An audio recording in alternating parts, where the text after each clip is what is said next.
puso en peligro a más de 400 personas, entre los pasajeros y la gente que manejaba el buquebús. Por eso la justicia no solamente le dictó la prisión preventiva, sino que lo embargó.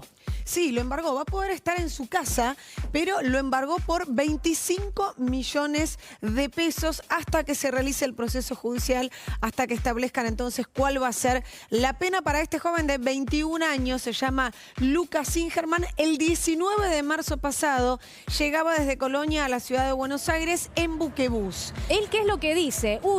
En realidad me enteré a través del WhatsApp que tenía coronavirus cuando ya había ingresado al buque, cuando ya el buque había zarpado y cuando prácticamente estaba llegando a Buenos Aires.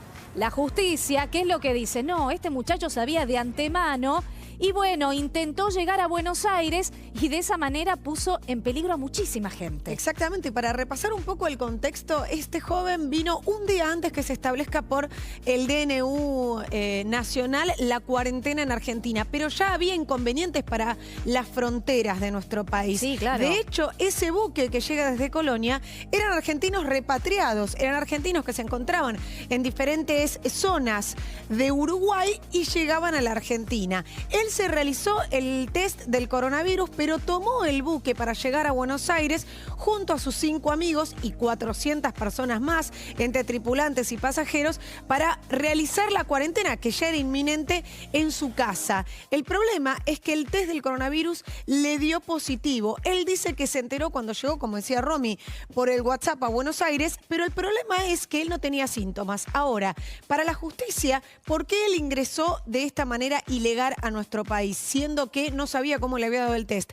Porque no informó que había estado internado y que se le había realizado en la zona de Colonia, en Uruguay, ese test de coronavirus. Fue el primer caso de aislamiento masivo en la ciudad de Buenos Aires. Inclusive se tuvieron que utilizar 2 hoteles para mantener a estas 400 personas alejadas. Por eso esos 25 millones de pesos. Digamos, ¿por qué lo embargaron por esa cantidad? Bueno, porque según el gobierno de la ciudad, eso fue el total de lo que se gastó en todo el operativo, en mantener a 400 personas, los pasajeros y también la gente que manejó la embarcación durante 14, 15 días en aislamiento.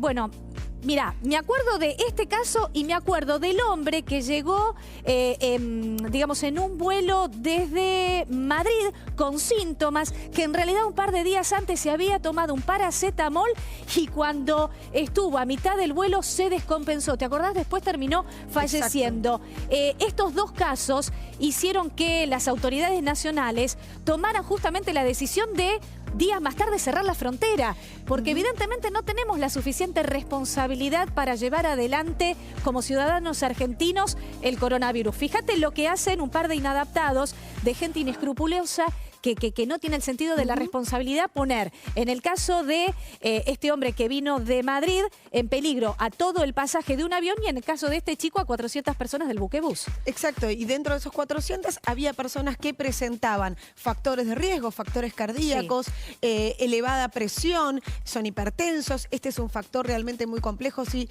la persona se contagia el coronavirus. Mayores de 60 años, embarazadas.